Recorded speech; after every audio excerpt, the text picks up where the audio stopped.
Okay, hello everyone. Ang lecture natin ngayon pang developmental psychology slash pwede ring child development. Kasi magkaibang subjects pa yan, no? But anyway, ang topic natin, emotional development in childhood. As always, basa muna ako ng biblical passage na may kinalaman dito. Coming from Mark chapter 9 verse 42, "But whoever causes one of these little ones, mga bata, who believe in me to stumble, it would be better for him if a millstone were hung around his neck and he were thrown into the sea." Strong words coming from Jesus. So mamaya i-connect natin to dito sa topic natin on emotional development in childhood. The main question I want to answer in this lecture, how to enhance children's emotional life.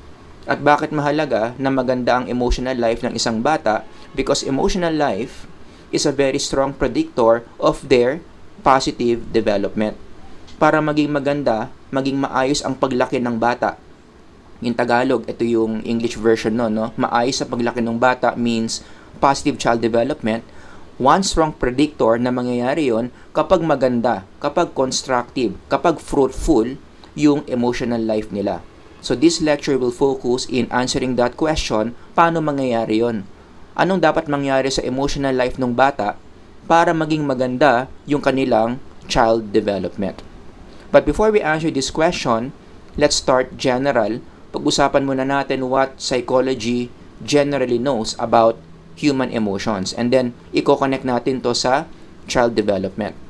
Number one, sabi ng mga psychologists, emotional life, not only of children but of everyone, is very important. Why is it important? Letter A, because this is the key to social success. One big name in the field of emotional development or emotions or even emotional intelligence, Daniel Goleman. Ang dami niya mga papers, even books that talks about emotional intelligence. So if you read his quotable quote here, ang sinasabi lang niya is, EQ is so important that it can predict the most important outcomes of a person's life. Kapag maganda ang EQ mo, nagiging maganda yung friendships mo, nagiging maganda yung outcome ng career mo, or even your marriage.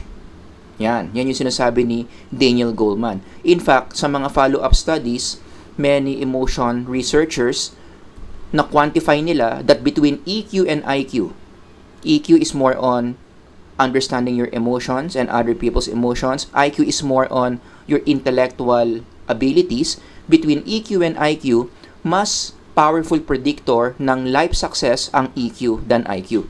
Kaya ang implication nun, kung gusto mong maging successful sa buhay, unahin mong palakasin, i-develop, or i-enhance yung EQ mo before your IQ. Don't get me wrong ha, hindi ko sinasabing hindi mahalaga ang IQ. It's still important, but between EQ and IQ, EQ is a much stronger predictor of life success. And the thing is, kailan ba dapat unang ini-enhance yung EQ ng tao? When is the earliest possible time that we can enhance, exercise, or improve a person's EQ according to research? Early years pa lang. Pwede mo nang i-enhance ang EQ ng tao, specifically infancy. Kaya yan yung lesson or yung application that I want to impart here. If we want children na maging maganda yung kanilang development via their emotional intelligence, we should start them early. Tuturuan natin sila habang bata pa sila ng mga emotional skills. Kaya nga sabi ko dito, emotional skills education should start during early years, specifically infancy pa lang. Meron ng mga tinuturo ang mga parents sa mga babies para maging maganda yung emotional intelligence nila. Gagawa na lang natin ng ibang lecture yan kung ano yung mga emotional skills na yon that we can teach to babies. But the point here is, the earlier you start emotional skills education, the better. Mas gumaganda yung chances ng bata na paglaki niya as they reach advanced life stages like adolescence and adulthood, tumataas yung chance na magiging maayos yung kanilang friendship patterns, career, and even their marriage. So imagine niyo yon, ang isang bata, pwede mo nang more or less ma-impluwensyahan kung magiging successful yung marriage niya. Of course, gusto natin maging successful. And how do you do that? You start them early in their emotional skills education. Infancy pa lang, tinuturuan na. Letter B, bakit mahalaga ang emotional life? Because it is very connected to our physical health.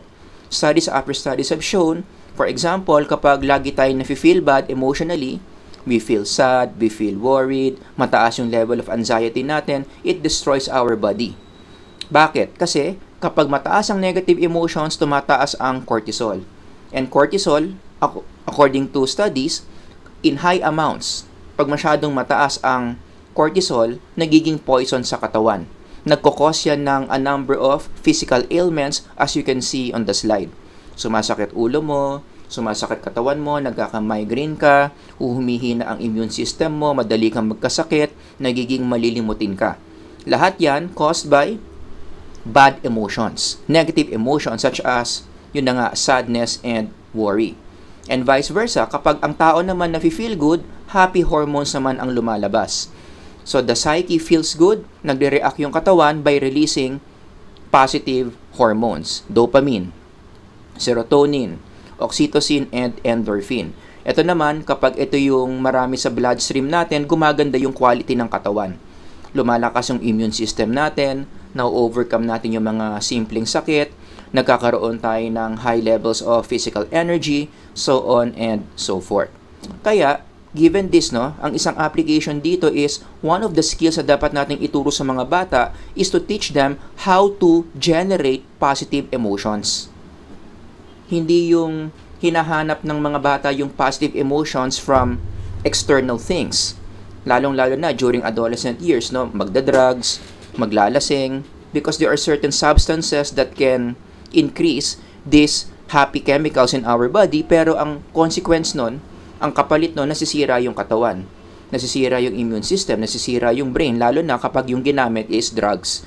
The thing is, pwede mo namang i-increase yung happy hormones via psychological means. Merong mga thinking techniques, cognitive behavioral techniques that will increase our happy chemicals within our bodies. So yun yung dapat natin ituro sa mga bata, turuan natin sila how to generate positive emotions. Pero dapat balanse. Not only we should teach them how to handle positive emotions, dapat tuturuan din natin sila how to handle negative emotions. Yan ang frustration ko sa kultura natin ngayon, masyado tayong self-love movement. Masyado tayong love yourself, na ang tinuturo lang sa mga tao, eto, how to generate positive emotions, paano maging masaya. Unfortunately, in this life, it's not always possible to be happy. Diba? I mean, all of you would agree. Because our world is corrupt. We are living in a sinful world. We are living in a world dominated by evil forces. Mahirap talagang maging masaya in this world. So, a better approach would be, other than learning this, turuan din natin yung mga tao, especially children, how to handle negative emotions. Kasi mas maraming araw sa mga buhay natin na talagang more likely we will feel bad than we will feel good. And in those times that we feel bad, na anxious ka, nag-worry ka, nape-pressure ka, dapat ang mga bata alam nila kung anong gagawin. Dapat alam nila kung ano ang tamang pag-handle ng mga negative emotions na yon. Hindi yung tatakbuhan nila through alcohol, through drugs. Marami namang cognitive behavioral techniques na pwedeng gamitin how to handle those negative emotions. Yun lang, konti lang yung mga taong may alam kung paano. Why? Kasi nga masyado tayong obsessed sa pagpapasaya sa mga sarili natin. So when time comes that we experience these negative emotions, many people, they don't know what to do. Kasi ang alam lang nila, magpasaya ng mga sarili nila. So dapat balanse yan. Teach children how to generate positive emotions. Turuan din natin sila anong gagawin when they experience negative emotions. Let's move on to number 2. Emotional experience is determined by biology. Kung paano mo nararanasan yung emotion mo right now, may kinalaman yung biology mo dyan, specifically kung paano na-develop yung nervous system mo in utero. And this is not something in your control. Ang forma kasi ng nervous system mo, depende yan sa genetic information contained in your dad's sperm and in your mom's egg. So kaya ganyan yung forma ng nervous system mo, kaya siya ganyan ka-sensitive, kasi nga, it's biologically programmed. A more technical term for that would be temperament, from the word temper. So yung temperament natin, our ability to manage our emotions, our pattern of reacting to certain situations in life is something biological, hindi natin pinili, automatic, ganyan tayo. I mean, there are a lot of situations in life na pinapalabas talaga yung ating inherited temper. Right? I mean, second nature sa atin to react in certain ways in the following situations. Diba? Na, halimbawa, you are facing an important exam, hindi mo makontrol sarili mo, kinakabahan ka.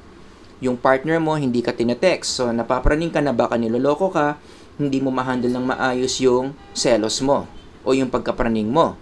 Nakakapa ka ng isang maliit na bukol somewhere in your body, iniisip mo baka cancer, hindi ka makatulog sa sobrang worry mo. Natatakot kang mamatay to the point na ayaw mo na lang lumabas ng bahay para hindi ka masagasaan, para lumiit yung chance na mamamatay ka, things like this. May mga tao, the way they react to these different situations talagang hindi nila makontrol, second nature sa kanila, yung dominant emotions that they feel. Bakit ganon? Kasi nga, kung paano sila mag-react sa mga situations na yan, this is something biological, it is programmed deep within their DNA. Kaya ang magandang insight dito, no, in connection to that is, this is a very valid psychological experience. Yung may magsasabi na, hindi ko makontrol sarili ko. Have you ever heard someone say that? Hindi ko talaga makontrol sarili ko eh. Tuwing nangyayari to, talagang nararanasan ko to eh. Ito talaga yung emotion na lumalabas. Hindi ko mapigilan. Guess what? It is a valid experience. Bakit nila hindi mapigilan? Bakit parang second nature sa kanila yung mga emotions na yon? Kasi, siguro, ganun talaga yung programming ng nervous system nila. Ganun talaga yung temper nila. Ganun yung forma ng nervous system nila na nabuo in utero, and that is not something in their control. Kaya hindi rin natin dapat sinisisi yung mga tao na ganyan yung kanilang reactions sa different situations in life. Because this is something that they did not choose, ganun talaga yung kanilang emotional profile. But, kaya nga ako merong but dito, no? I-adjust ko. Yan. Meron akong but. Pero, hindi nangangahulugan, it doesn't mean that whatever your emotional profile is, wala na tayong magagawa. Because later on, as I go along, you will see na meron pang isang force out there na pwede pang ma-override, pwede pang ma-overcome kung ano man yung biological predisposition na namana natin from our parents. Basically, we are not slaves of our genes. Meron pa ring paraan para mabago natin yung mga pangit nating mga emotional patterns. Alright? So anyway, in connection to emotional experience is biological, another important study to support this is the study by Thomas and Chess. Kung psych major ka, lalong-lalo na kapag mahilig ka sa DevPsych, dapat kilala mo si Thomas and Chess. These are researchers that are very well respected in terms of the research output they contributed to the field. Si Thomas and Chess, inobserbahan nila thousands of infants in different nurseries all over America. Inikot nila yung mga nurseries sa Amerika, inobserbahan nila thousands of hours yung iba't ibang mga babies sa mga nurseries. Binantayan nila kung ano yung ano yung mood, persistence and attention span, distractibility, sensory threshold ng mga babies. Thousands yan ha. And then, after observing these babies in these 4 categories, anong ginawa nila? Grinupo nila yung mga babies according to these 4 components. So, ilang groupings yung nabuo ni Thomas and Chess based on their observations of thousands of babies, they were able to come up with 3 groups of babies according to their temperament. Yun, doon na lumabas yung very popular 3 types of tempers or temperament or temperamental styles in some textbooks. May mga babies, easy child, meron namang difficult child, meron namang slow to warm up. You can just read on your own silently. Yan.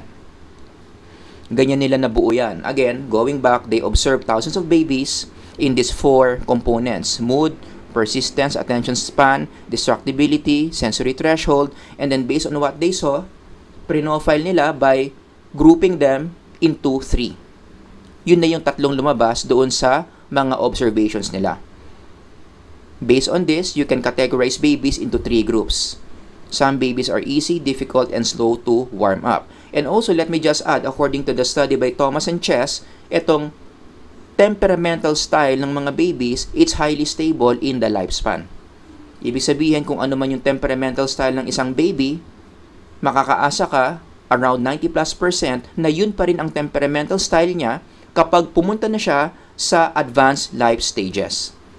So kung halimbawa, meron tayong isang baby, ang temperamental style niya is difficult. Makakaasa ka with confidence na kapag tungtong niya ng late childhood, difficult child pa rin siya. Pag tungtong niya ng adolescent, difficult child pa rin siya. Pag tungtong niya ng adulthood, difficult child pa rin siya. And what does that prove?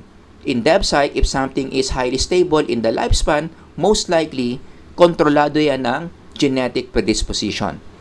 Yan. Kaya lalong na-reinforce yung idea that our temperament is something genetic, it's pre-programmed deep within us.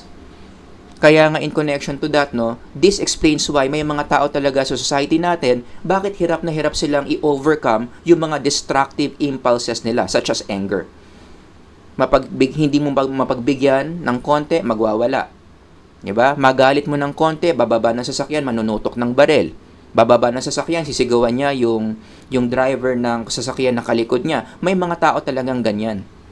And how can you understand these people? Bakit nila ginagawa yan? Maybe because their temperament is so much ingrained within them. In fact, pwede kang gumawa ng prediction dito eh. No, itong mga taong to, most likely ganyan din sila during their early years. Ganyan sila during infancy, ganyan sila during middle childhood, ganyan sila during their adolescence. Kasi nga highly stable yan as time goes by. Okay? Now we understand why are they like this. Most likely, they are born with a very difficult temperament. Pero lagi ko itong sinasabi sa undergraduate students ko, hindi yan ibig sabihin na dahil pinanganak ka ng ganyan, justified ka sa paggawa ng mga ganyan. Because again, as you will see as I go along, we are not the complete slaves of our genes. Although meron ka genetic predisposition na maging mainitin ng ulo mo, kaya ka ganyan, hindi ibig sabihin na wala ka nang magagawa to improve that. And that is something na responsibility dapat ng mga taong yan, during their younger years, alam na nilang ganyan sila, dapat in-improve nila yan along the way. Kaya hindi ito dahilan, no? Yung mga gumagawa ng ganyan sa kalsada, hindi dahilan yung temperament, hindi dahilan yung inborn temperament for them to do this. Because they can always do something to themselves to help them improve themselves in handling these negative emotions. Now, application for parents and teachers in connection to temperament, kaya nga dapat, sabi dito sa slide, different children require different approaches. Let's just focus on parents na lang. Wag na muna teachers, parents. This explains why yung mga parents, iba-iba ang approach sa mga anak nila. Iba yung pakikitungo nila sa panganay, iba yung pakikitungo nila sa pangalawa, iba yung pakikitungo nila kay bunso. Bakit ganon? Not because meron silang favorite sa mga anak nila, kaya sila ganon, kaya nag-iiba-iba yung pakikitungo nila or yung approach nila, it's because iba-iba yung emotional profiles ng mga bata. Bakit si nanay mas maluwag kay ate kumpara kay bunso? Kasi yung emotional profile ni ate, very mature. Hindi niya kinakailangan higpitan. Kaya mahigpit kay bunso, kaya mas maaga ang curfew ni bunso kasi emotionally immature si bunso. Mabilis siyang madala ng temptation. Kaya siya yung mas hinihigpitan. Mas niluluwagan si ate. Kasi maganda ang delay of gratification ni ate. Nagigets nyo? So, dapat bilang parent, huwag mong higpitan yung emotionally mature at huwag mong luwagan yung immature. Because that will spell trouble. Diba? So, isang parenting principle yan na dapat nating tandaan. Kung paano makitungo ang parent sa bata, depende yon kung ano yung emotional profile ng bata.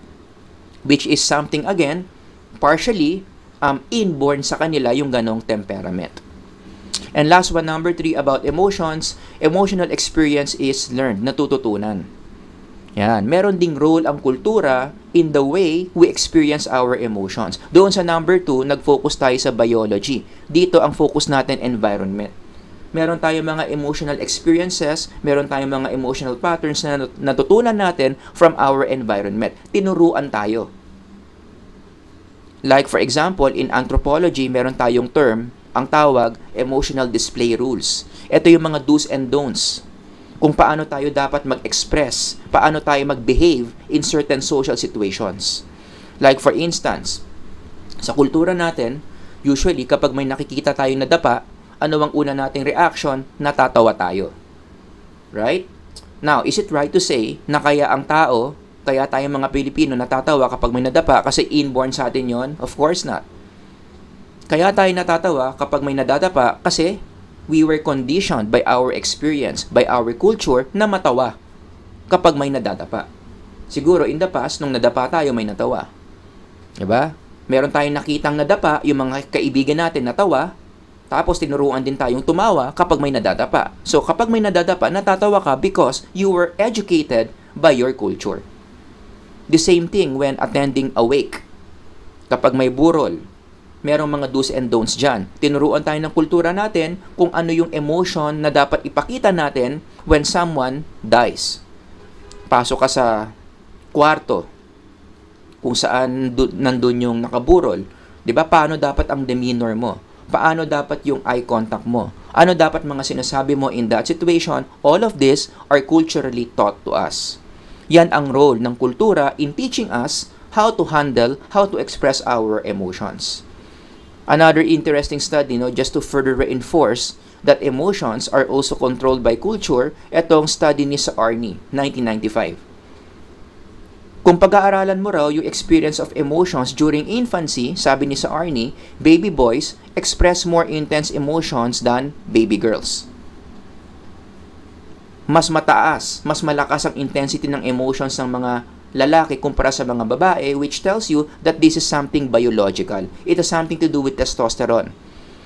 Wala na tayong enough time to discuss that, but because of testosterone, it makes boys' emotions during infancy way stronger than girls' emotions. But later on, as they enter adolescence, anong sinasabi ng data? Reverse na. That when it comes to emotions, mas nagiging intense na yung emotions ng mga babae kumpara sa mga lalaki. Totally nabaliktad from our infant years. Ang tanong, bakit? Anong nangyari during adolescence na mas emotional na yung mga girls than boys? Cultural conditioning. Kasi sa kultura natin, tinuturuan na tayo ng gender stereotypes na dapat pag babae ka, mas madrama ka. Pag babae ka, dapat mas expressive ka. Mas intense dapat yung emotions mo, mas umiiyak ka. Pag lalaki ka, hindi dapat umiiyak. Pag lalaki ka, dapat lagi kang neutral, macho ka, so on and so forth. And we begin to apply those cultural teachings to our emotional life, kaya nare-reverse. Again, a very powerful evidence how strong the culture is in influencing the emotions that we feel. Kaya ang implication dito is, emotional profile can still be shaped by the environment. Pwede mo pang mabago. Anumang biological predisposition ang namana mo from your parents, hindi ibig sabihin nun wala ka nang pwedeng gawin because the environment is there to modify, to change whatever biological predispositions you have. And this is something good news. Good news yan. Especially for those people with difficult time in handling certain negative emotions. Kaya sabi ko nga kanina, hindi mo pwedeng idahilan na simply because pinanganak kang pangit ang temperament mo, ang mga tao ang mag-a-adjust sa'yo. Kasi meron kang pwedeng gawin sa sarili mo para i-adjust mo yung pag-handle mo ng negative emotions via the environment. Pwede kang mag-undergo ng emotional coaching. Pwede kang mag-undergo ng mga workshops para maayos mo yung pag-handle ng galit mo. Hindi ka nanunutok ng baril, hindi ka naninigaw ng mga kapwa drivers mo. Diba? Kaya sabi ko, this is something good. We can still change whatever undesirable, negative, or whatever undesirable emotional patterns we have. Lalong-lalo na if you start it early. Let me emphasize on the word early. Mas madali pang baguhin yung negative emotional pattern via the environment kapag sinimulan mo yan ng mas maaga. Habang bata pa lang, nakokorek na yung emotional pattern na pangit. Diba? Para hindi maging inggitero, bata pa lang, turuan mo ng hindi maging inggitero. Para hindi maging mainitin ng ulo during adulthood, bata pa lang, turuan mo na siya na huwag maging mainitin ng ulo. Turuan mo na siya kung paano i-handle ang init ng ulo. Kasi habang tumatanda, mas nagiging mahirap i-modify yung genetic predisposition when it comes to expressing emotions. Kaya itong mga taong to, dahil adults sila, walang nag-correct sa kanila, unfortunately, when they were younger, mahirap. Mas mahirap na silang i-modify ng environment at this age. Kaya ang isang lesson dito, we should really start early. Babalik tayo dun sa una ko sinabi kanina, we should start early as possible during infancy, yung emotional education ng isang tao. Infancy pa lang, dapat meron ng emotional education na nangyayari. So, one application, just to close this section of the lecture, basic on emotions, ito yung application natin in child development, paano mag-analyze ng tama ng bata. You should analyze a child in 3 levels.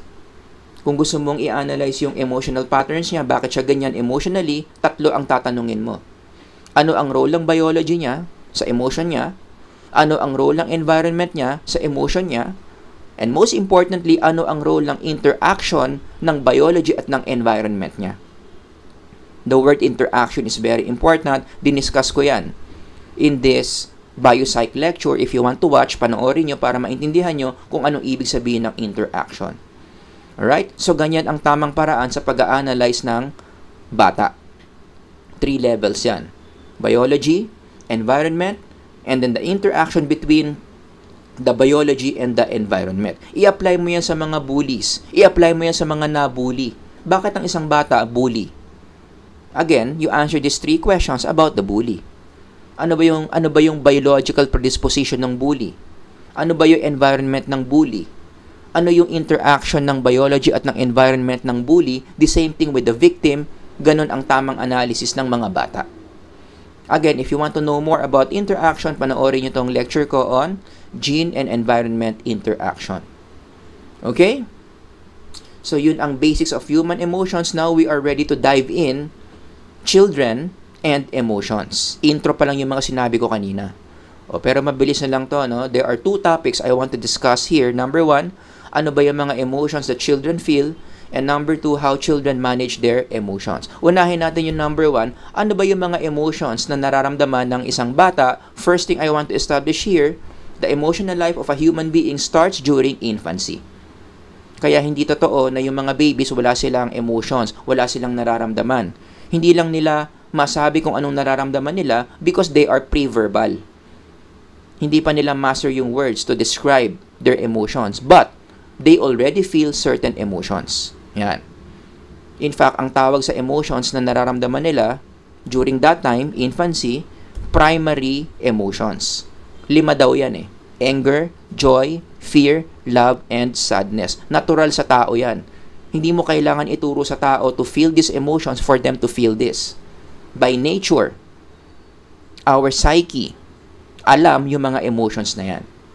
From birth to 5 months, these are the emotions that most babies feel.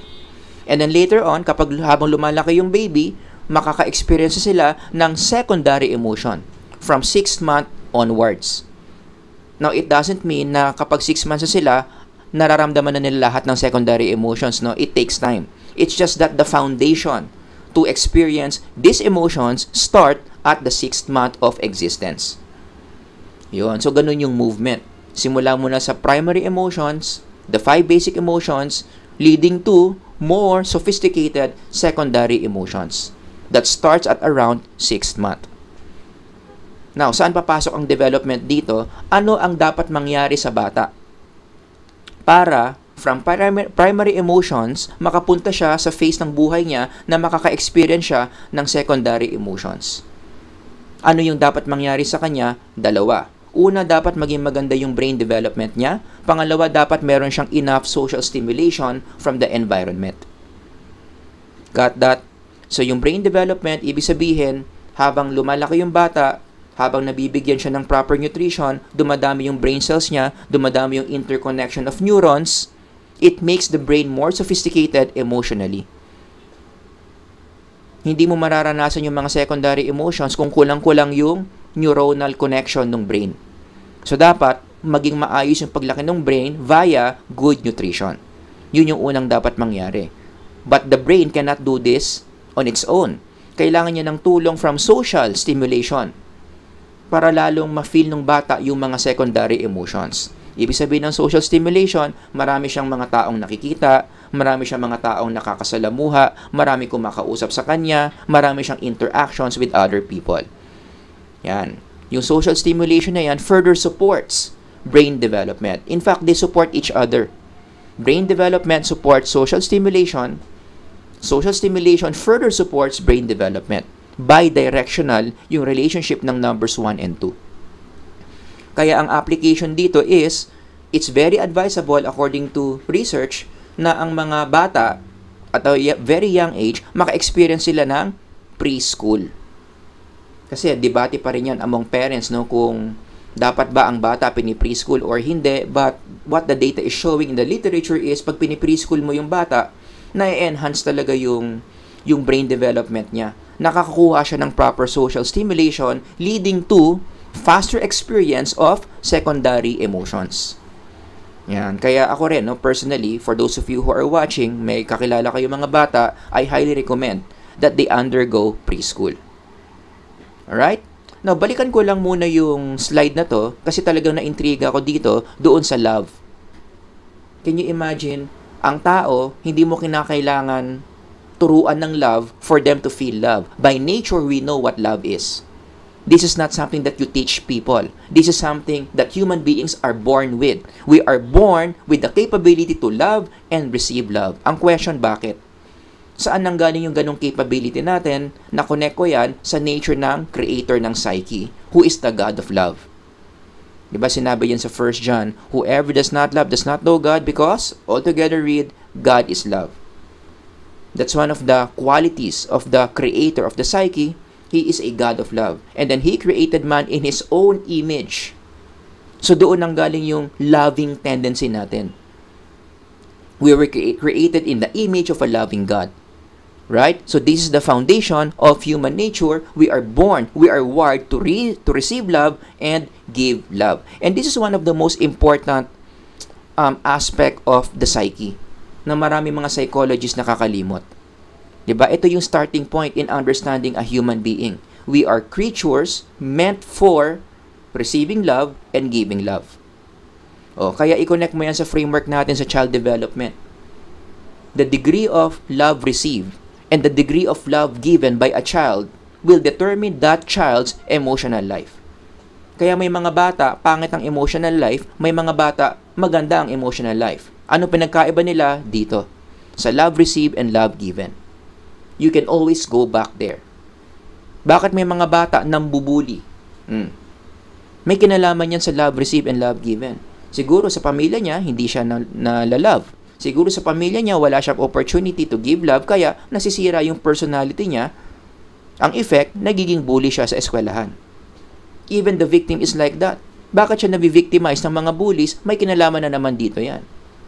Baka may kulang sa love received niya or kulang siya sa love given that may explain kung bakit very susceptible siya na maging biktima ng mga bullies. Yan. Kaya magandang framework to natandaan, especially if you are dealing with children. And if you want to further understand the human psyche, this is a very powerful framework to go back to. Whatever things happen in our emotional life, malaki ang kinalaman dyan ng love received at love given natin.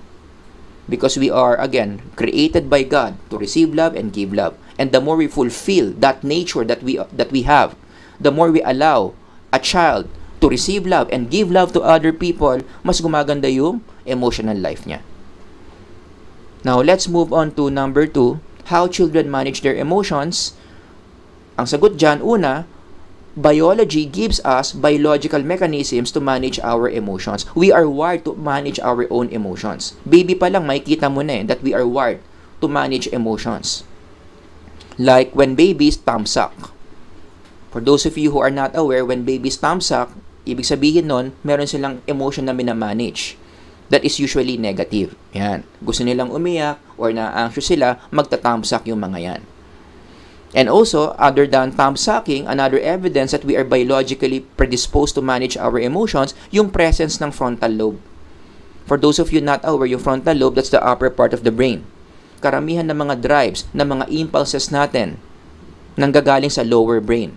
So, ang trabaho ng frontal lobe is, siya yung taga-override, siya yung taga-control, siya yung taga-bawas ng intensity ng emotional drives that our lower brain releases. So, nandito yon. And during infancy and early childhood, the frontal lobe is very underdeveloped. Which explains why many children are very emotional, di ba? When children show emotions, very intensified talaga. Sisigaw, iiyak, they will throw tantrums, they will throw their toys, mangangagat. Oh, yung iba pa nga, nagmumura. Bakit hindi nila makontrol yung kanilang emotional impulses? Kasi nga underdeveloped pa yung frontal lobe. Pero ang bottom line, we are wired to manage our emotions. Yan lang yung gusto kong i-share dito. And since we are wired to manage our emotions, wala dapat nagpapalusot. Wala dapat nag-excuse na take me or leave me emotionally. Wala na ako magawa sa emotion ko eh. Ganito na talaga ako pinanganak eh. Guess what?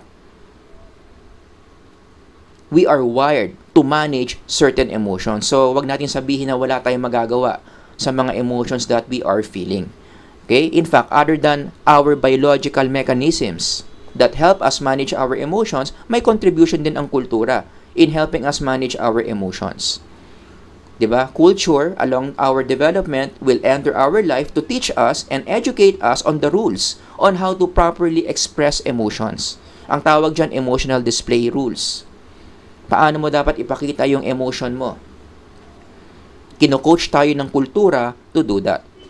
One example, no, of a study in connection to that, when you give children ugly gift, and this has been done many times in laboratories. May isang bata, bibigyan mo ng regalo, ang ganda ng packaging, ma-excite. Siyempre, kung bata yan, ang assumption niya, ang laman ng regalo, laruan. Diba? And then, habang binubuksan niya yung gift, kapag nabuksan na niya yung gift, makikita niya na hindi laruan yung laman, it's something disappointing to a child. Such as, pag bata ka, ano yung madi-disappoint ka kapag yun yung gift sa'yo? Damit. Or something na hindi laruan. Diba? Like libro, or ruler, or pencil case, whatever. Basta hindi laruan, most likely ayaw ng bata yan. Now, the thing is, in that laboratory study, they observed the difference of children in terms of handling their disappointment. Paano mag-handle ng disappointment yung young children versus mature children? Obviously, ano ang sagot? Young children are not good in hiding their disappointment.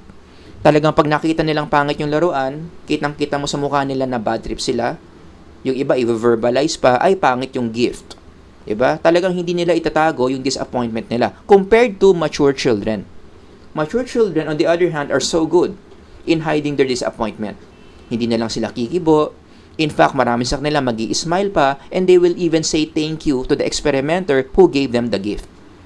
Question, what's the difference between young children and mature children in handling disappointment? Bakit iba yung strategy nila?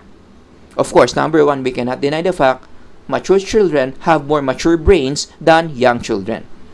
Kasi ang mature brain may kinalaman din yan sa handling certain emotions. But more than the mature brain, the main reason why iba na ang handling ng negative emotions ng mature children over young children is because mature children have already received emotional coaching from the society.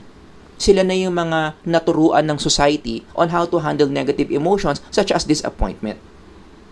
Diba? Tinuruan na sila many times sa mga parents nila na kahit pangit ang regalo sa'yo, basta binigyan ka ng regalo, kahit ayaw mo yung regalo, magpapasalamat ka pa rin sa nagbigay ng regalo sa'yo. Huwag mo ipakitang disappointed ka. Kahit alam mong pangit yung regalo, magpasalamat ka pa rin. Yun. Doon pumasok yung kultura in teaching children how to handle negative emotions. In fact, pwede mo nga rin i-connect dito yung konsepto ng hiya sa psikolohiyang Pilipino. Because hiya is a very cultural thing in the Filipino culture.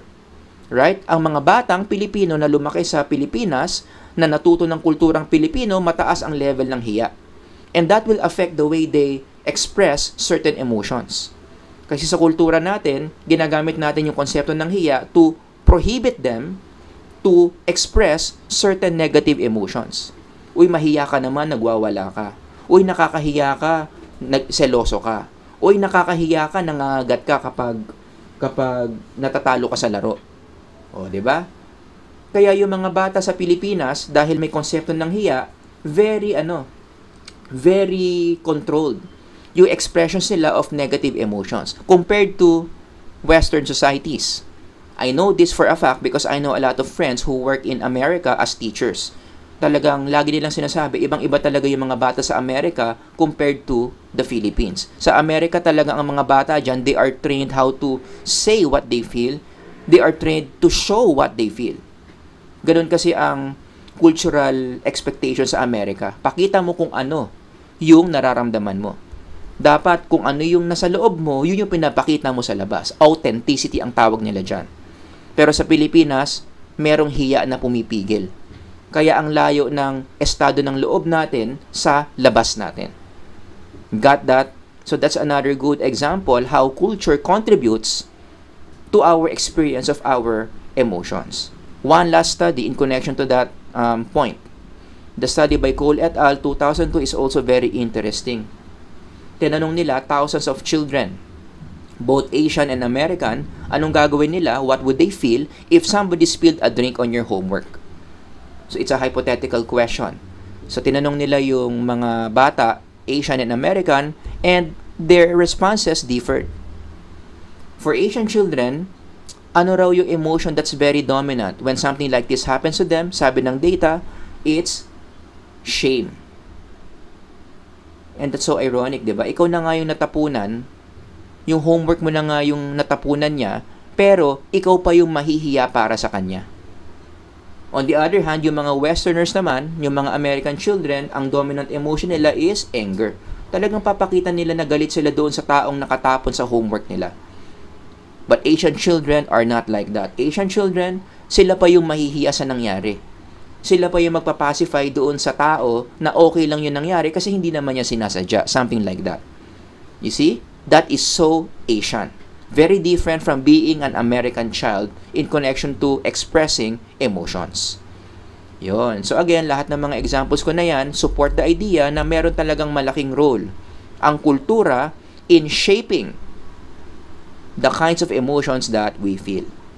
Kaya in closing, ang application dito is kahit meron tayong mga biological predisposition na namana from our parents in experiencing our emotions, mas matimbang pa rin, mas malakas pa rin ang puwersa ng kultura in teaching us how to have good emotional life.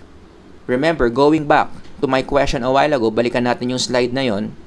Ano ang question that I want to answer in this lecture? How to enhance children's emotional life. Now we know the answer. Anong pwede natin gawin para maging magandang emotional life ng mga bata? Turuan natin sila ng mga magagandang emotional skills that will help them handle constructively the different emotions that they feel. Kaya I want to emphasize on the word teach in this slide. Teach. If we want children to be emotionally competent, what do? We teach them how to be emotionally competent. Hindi yung aantayin lang natin yung bata na maging emotionally competent kasi yung reasoning natin, antayin na lang natin lumaki yung utak niyan. Although brain development has a role in emotional maturity, but the brain cannot handle this alone. Kailangan merong influence from the environment. Specifically, education. Specifically, teaching them those important emotional skills para maging emotionally competent sila. Ang tawag dyan in a more technical term, in the literature, emotional coaching. Children need a lot of emotional coaching from people around them for them to be emotionally competent. At isa sa mga tao na nangunguna dyan na dapat gumagawa ng emotional coaching should be the parents, mga magulang. Kasi yung emotional competence ng mga magulang, napapasa nila yan sa emotional competence ng mga anak nila. For example, in one article, let me read to you the excerpt, the yellow words. Many studies have shown similarities between parents and their children in both level of emotional expressiveness and types of emotions typically displayed. Sabi ni Eisenberg. Kung ano ang emotional profile ng magulang, most likely, yun din yung emotional profile ng anak. Because as the child and the parent interact every day, the parents, whether consciously or subconsciously, na model nila yung emotional competence nila doon sa anak nila. Kaya ang implication dito, parents must be emotional competent themselves. kung gusto natin maging maayos yung emotional life ng bata, dapat tayo mismo, yung emotional life natin as parents, maganda rin. Yan nga yung problema sa teenage pregnancy. Why is teenage pregnancy such a risk factor in a person's development? Because most parents that are involved in teenage pregnancy, the mom and the dad, most likely, mga emotionally incompetent sila. Kasi nga, mga bata pa, hindi pa fully developed yung brain, immature pa. The thing is, kapag nagkaanak sila, at yung anak nila araw-araw nilang kasama, namomodel nila sa bata yung emotional incompetence nila. And so it becomes a vicious cycle. The child who is born, the child that is born from teenage parents, yun ngayon yung na-observe nila sa teenage parents nila. Yung emotional incompetence nila, something like this. Imagine this is the child, this is the teenage mom, this is the teenage dad. Diba? Because they are emotionally incompetent, away sila ng away araw-araw, Monday to Sunday, yun tuloy yung nakikita nung bata na to. Yun tuloy yung namomodel sa kanyang emotional competence. Na tuwing galit ka, sigaw ka lang. Tuwing galit ka, magwala ka. Oh. In the future, pag ito lumaki, wala na naman siyang magandang control sa emotion niya, baka ulitin niya yung pagkakamali na nangyari ng nanay niya. So, it becomes a vicious cycle. O, kaya ang remedy dito is someone has to step up na ayusin yung emotional competence ng teenage mom or ng teenage dad. Diba? Pwedeng may mag-step in na more mature adult para i-emotionally coach yung teenage mom or yung teenage dad. Or baka pwede yung teenage mom at yung teenage dad umattend ng mga emotional intelligence workshop that they can use para sa parenting nila of their child. Hindi naman masama yan, umattend ka ng mga ganyang workshop eh. Lalong-lalo na para naman yan sa ikabubuti mo at para sa ikabubuti ng anak mo. O, di ba? Pero syempre, kung walang pera pang punta sa mga workshop na yan, pwede na rin naman yung merong lang aalalay na adult sa mga teenage parents na yan para mas maging emotionally competent sila, maging maayos yung pag-handle nila sa emotional development nung anak nila. You see? That's a very important one. Other than parents, sino pa dapat ang nagtitake over sa emotional development ng bata? Syempre dapat yung eskwelahan meron ding role dyan. Because parents and schools, they team up in emotional development of the child. Right? Pero, ang current status ngayon ng mga eskwelahan is many schools today are not doing a great job in enhancing the emotional life of children. Diba? And where can we see this? Sa emphasis in schools. If you analyze the different flowcharts that students undergo in different schools, talagang karamihan ng mga schools, ang emphasis is on the cognitive aspect of the child than the emotional. Tignan nyo yung flowchart nyo. Ilang subjects ang kinukuha nyo sa school, pampalakas ng intellect, versus subjects in school na pampalakas ng emotion. Mas marami pa rin talagang subjects pang cognitive. Konti lang yung subjects that teach emotional competence to children. And we are suffering the consequences. Dahil konti lang yung mga subjects, konti lang yung attempt ng school to hit on the emotional competence of students, many students in schools, doon lumalabas yung mga emotional problems nila. They don't know what to do when they experience negative emotions. Kasi ang alam nila, yung notes nila sa math. Ang alam nila yung lesson nila sa algebra. Ang alam nila yung lesson nila sa accounting. But when it comes to handling negative emotions like this, they don't have any idea because many schools have not taught them how to handle the negative emotions in the first place. Kaya this is so sad eh. Supposedly, ang school is ang environment yan where children feel emotionally safe. Pero, ang bad news, karamihan ng mga eskwelahan ngayon, ang eskwelahan pa, yung nagiging trigger ng mga negative emotions. Because again, many schools today fail to address this concern or this need by children in being emotionally competent. Kulang na kulang talaga yung programa ng mga eskwelahan nowadays in helping their students how to be emotionally competent. So we have parents, we have schools. Guess what? Ang media, pati ang community in general, meron ding role in enhancing the emotional life of children.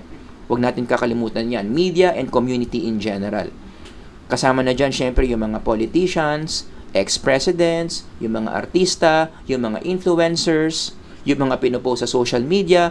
These ideas can affect significantly the emotional development of children. At isa ito sa mga frustrations ko as a psych teacher, no? Marami tayong mga role models in social media. Marami tayong mga ideas in social media that are not really good for the emotional development of our children. Marami mga ideas toxic. Lalong-lalo yung self-love movement na yan. That's very toxic. Unfortunately, many people think na yung self-love movement na yan maganda sa emotional development ng mga bata. It's not the case. Ayan, yung mga ganyang quotable quote, akala natin maganda pakinggan, akala natin inspirational, but it's very destructive emotionally for our children. Sabi, be who you are and say what you feel. Because in the end, those who matter don't mind and those who mind don't matter. Parang motivational quote, but if you analyze the validity of this statement, it will destroy children emotionally. Pag masyado mong minamahal yung sarili mo, hindi ka nakikinig sa ibang tao. Ang concern mo lang yung ikaw. Ang concern mo lang is sumaya. Sabi pa ng isang influencer, madaling ma-inlove sa gwapo o sa maganda, pero try mo sa taong napatawa ka. Bakit? Di mo namamalayan na in love ka na pala. Love is not about beauty, it's about happiness. Well, I tend to disagree. Although happiness is involved in love, but truly loving someone is not always about your happiness. Truly loving someone is about selflessness. And in the process, you become happy. Gets nyo? Yung happiness in love is just a byproduct of being selfless. Wag mong ginagawang goal ang happiness sa love. That's the reason why many relationships today are destroyed. Kasi ginagawa nilang goal yung happiness in their relationship. They enter relationships so that they will become happy. They expect their partners to make them happy. And the moment that happiness is no longer there in the relationship, guess what? It's time to leave. Doon nanggagaling yung maling reasoning na, kaya nga ako nag-relationship para maging masaya. Although again, valid naman yon, but it's not the goal. It should not be the goal of human relationships. The goal is selflessness. Because you want to contribute to the betterment of another person's life, and when that happens, doon ka sumasaya. It's a byproduct, it's not a goal in itself. O, di ba? Nagigets nyo? Pero yan yung mga ideas na marami mga tao akala tama. At dahil akala nila tama, yan yung tinuturo sa mga bata. And children, being gullible as they are, they absorb these wrong messages. They model the behaviors of these influencers, which impairs their emotional development. To be more specific, anong nangyayari? Sa emotional development ng mga batang nasusway ng mga ganyang ideas, ganyan. Masyadong na-enhance yung self. Kasi ang emotional intelligence, balance dapat yan. Your ability to understand your own emotions as well as to understand other people's emotions. But if you internalize these ideas every day, ano nangyayari sa bata? Masyadong lumobo, masyadong namaga itong self. Na nalimutan na yung role ng other people when it comes to emotions. And we have so many children today, ganyan ang profile. Ang galing-galing umintindi ng sarili, pero hindi marunong mag-handle ng emotions ng ibang tao. Nagkakaroon ng imbalance sa emotional intelligence ng maraming kabataan ngayon. Okay? And, kapag naging ganyan yung emotional profile ng mga bata, this is very related to a number of emotional problems. Yan. Gagawa na lang natin ng ibang lecture yan. Okay? Now, I just want to close this lecture by involving the role of spirituality in children's emotional development because this is my area of research, spirituality. Ang pinaka-contention ko dito is maganda na ang mga bata, we start them early in matters of spirituality. Kasi ang spirituality, habang ini-internalize sa mga bata yan, maganda ang contribution yan sa kanilang emotional development as supported by the following researches. Yan, i-zoom in natin. If you read these articles, ang common message dyan, ang mga bata na mataas ang spirituality, you introduce them to God, you introduce them to the spiritual world, you make them see themselves as spiritual beings. The more children are like that, guess what? Tumataas yung emotional intelligence nila. And by the way, this is not only true for children, but this is also true for all ages. The higher your spirituality is, the better your EQ becomes. Kambal yan. Yan yung natural consequence. Kapag mataas ang spirituality, gumaganda ang EQ. Again, if you have time, you can just read these articles and then see for yourself. I also want to connect this, yung study ng Canadian Child Care Federation study, which further support this idea na mas maganda ang spirituality ng bata, mas gumaganda yung emotional development niya. So kung gusto mong maging maganda ang emotional development ng bata, what do? You enhance that child's spirituality. Let me read some excerpts coming from this study. Recent literature within various disciplines notes the significant notion of children's spirituality, arguing that it is a key component in shaping children's health and well-being. Indeed, spirituality is not only vital to human development, but it is also an essential component in aspects of human life, health, and education. Overall, maganda ang epekto ng spirituality sa tao. Let me further continue. In a majority of circumstances, the wonder, connectedness, and peace associated with spirituality are what? Altogether with positive experiences for children, which not only provide spiritual support during difficult times, which is a good thing, but are also linked to improve overall well-being and happiness. Pwede mo rin palang gamitin yung spirituality to generate positive emotions, as I indicated a while ago. Diba? In fact, Byington argued that through spirituality, children are embracing their inner voice or spirit and can experience enhanced well-being. Indeed, spirituality can be a critical contributing factor to positive identity formation, mental wellness and well-being, health, and relationships. Ganyan kaganda ang spirituality. Again, not only among children, but for people of all ages in general. Pero syempre, ang focus natin dito, mga bata, because this is child development, kaya ang application dito, maganda talaga na ang mga bata, meron silang environment where their spirituality is being enhanced. And obviously, ano yung environment na yan? The church. I highly encourage parents na gawin nilang active yung mga bata sa church. Involve them in different church activities because in so doing, habang nag-undergo sila ng mga church activities na i-enhance yung spirituality nila, they enjoy the following benefits. Diba? Like for instance, in this church, Victory Church, meron silang very strong kids ministry. Meron silang tinatawag na kids church, wherein tinuturuan nila ng mga spiritual principles, spiritual ideas yung mga bata as their parents also attend the services. Diba? Ito nga yung vision ng kids church, training the next generation, yung mga bata, to honor God and make disciples. It's a very, very positive move in the field of DevPsych when parents involve their kids in church activities. Because in so doing, ulitin ko, na-enhance yung spirituality ng mga bata, gumaganda yung kanilang EQ. Unfortunately, in connection to that, ito yung contrast. Have you heard of the latest studies about spirituality among Filipinos? Pababa ng pababa.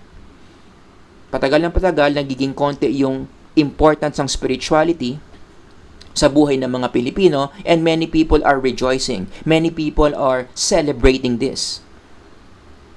It's about time daw that we realize that we don't need the church. Ito raw ay isang indication that we are already progressing as a nation, which I strongly disagree. In fact, this is not good. The fact that Filipinos, pababa ng pababa ang spirituality, pababa ng pababa yung interest sa mga spiritual things, it's not a good thing given our spiritual nature. Kasi kapag paninindigan natin to, kapag magse-celebrate tayo because of these numbers, para na rin natin nire-reinforce yung spiritual malnourishment natin. The thing is, a lot of bad things happen psychologically when we become spiritually malnourished. Layo tayo ng layo sa church. Layo tayo ng layo sa spiritual sources. Ayaw natin ng mga spiritual things. Guess what? Sino nasisira? Tayo din. As reported by this report.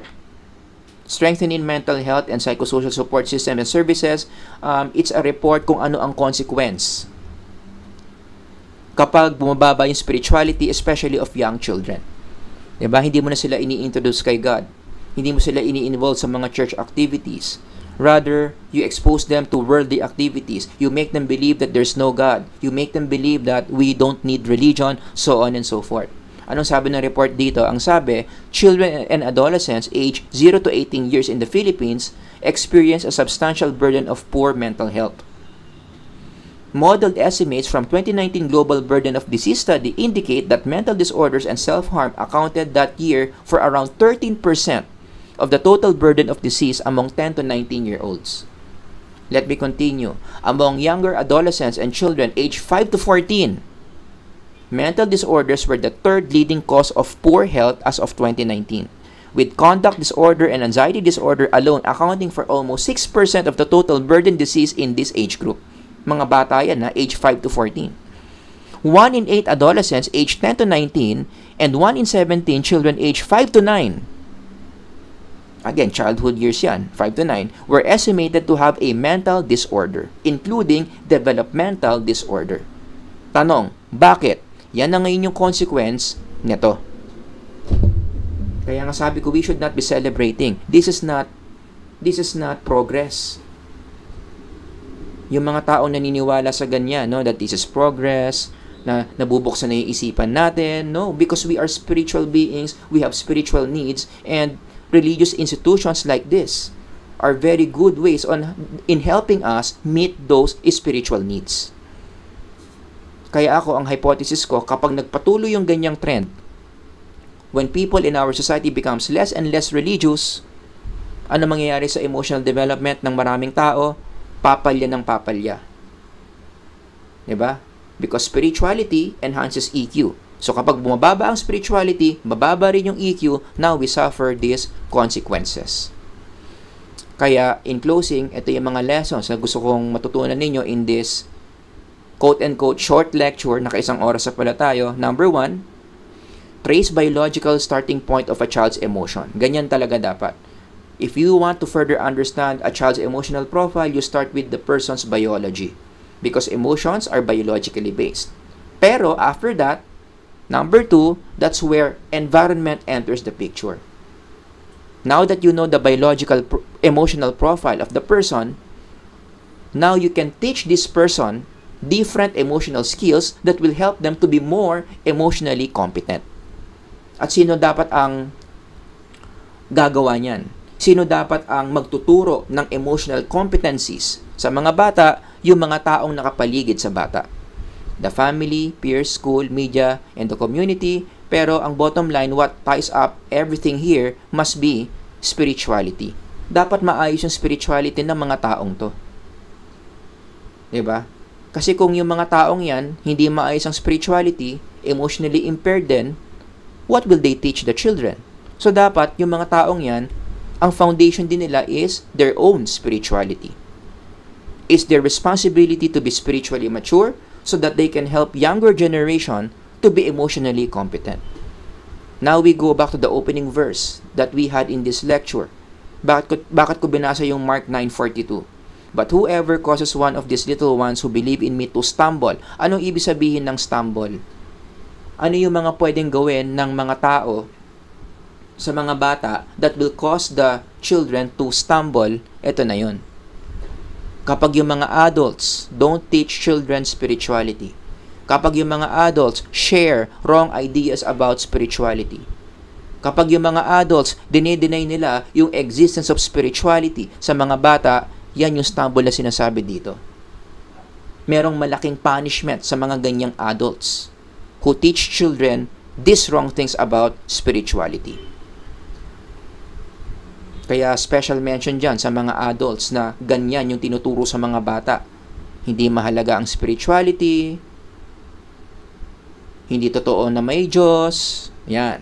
Nako, according to God's Word, merong malaking punishment dyan. Kaya nga paulit-ulit kong sinasabi, this is not something to celebrate on. Na bumababa yung interest sa mga tao on spiritual matters. Diba? Because the more we tolerate this attitude, ano nangyayari? It impairs children's spirituality, which in turn impairs their emotional development. Because again, spirituality has a very strong link with a person's emotional competence. And I think one of the reasons kung bakit nangyayari this is already beyond science, no? It's because of the evil forces that's at work that is affecting the psyche of adults. May mga adults kasi nadadala na ng spiritual forces, evil spiritual forces. They are convinced that this is true, and this is what they communicate to the society. It affects even young children.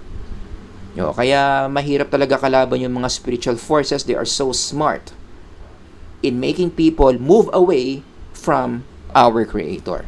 So we have to be sensitive about this. Alright? So, yun lang, no? Ang haba na pala ng lecture natin. Naka-isang oras tayo, but I'm sure marami kayo natutunan. If you have any questions, comments about this topic, ilagay nyo lang dyan sa comment section. Okay, Sir Howard here. Until next time, God bless everyone. Bye-bye.